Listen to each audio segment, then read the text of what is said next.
안녕하세요. 1번 나그네입니다. 예상대로 더불어민주당의 이재명 후보가 대선에서 승리하며 진보 정권이 3년 만에 다시 한국을 이끌게 되었습니다.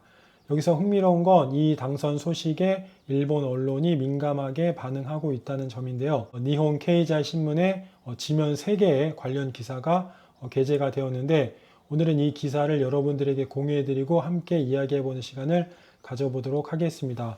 먼저 당선 관련 기사는 내일 게재가 될 것으로 생각이 되고요. 오늘은 오늘자 신문 기사를 여러분들에게 공유해 드리겠습니다. 한국 대선은 3일 투표를 마치고 개표 작업에 들어갔다. 여론조사에서 지지율 선두를 지켜온 야당 더불어민주당의 이재명 후보가 유력한 것으로 보인다. 이미 당선이 되었죠. 이재명 후보는 선거 기간 동안 경제와 문화, 정치 개혁에 힘쓸 것이라고 주장했다.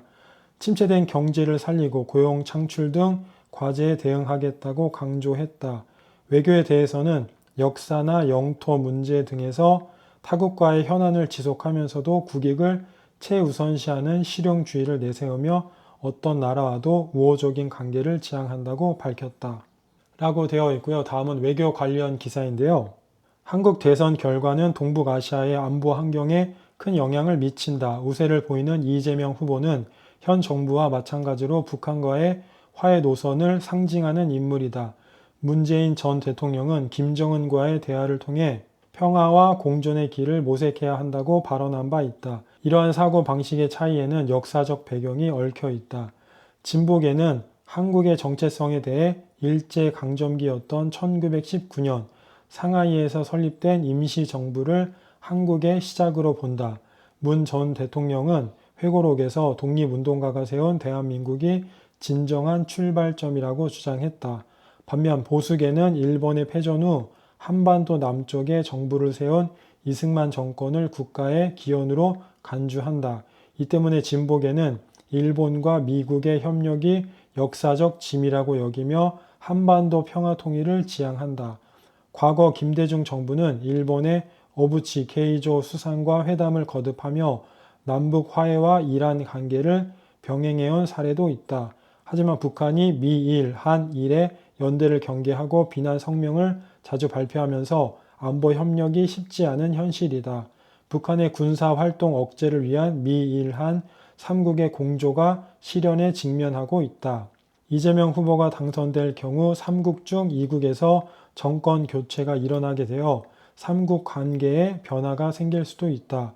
이 후보는 북한과의 대화를 통해 평화와 공존을 모색해야 한다고 발언했다. 그러나 이는 전 윤석열 정권이나 일본, 미국의 대북 정체 방향성과는 다르다. 윤 전 대통령은 북한의 군사 활동을 억제해야 한다는 입장을 보이며 노동조합과 북한의 연결 가능성도 경계해 왔다. 한편 한국의 진보 정당 더불어민주당은 선거 공약에서 군사적 긴장을 완화해야 한다고 주장하고 있으며 군사적 억지력 강화를 내세운 미국과의 온도차가 있다. 이러한 태도 차이는 과거 이명박 정부와 트럼프 전 대통령 사이의 정책 차이에서도 드러났다. 북한 비핵화 문제에 있어서도 미국과의 정책 불일치는 점점 더 드러나고 있으며 비핵화 협상도 중단된 상태이다. 일본과 한국의 징용공 문제를 둘러싼 외교 마찰도 미일한 3국의 협력에 악영향을 끼치고 있다. 그럼에도 불구하고 윤 전 대통령과 기시다 전 수상, 바이든 전 대통령은 2023년 워싱턴 근교에서 회담하고 공동훈련 확대에 합의하면서 3국의 결속을 강조한 바 있다. 라는 기사이고요. 일본은 지금 이 당선이 일본에게 기회일지 아니면 위기일지 계산하고 있습니다.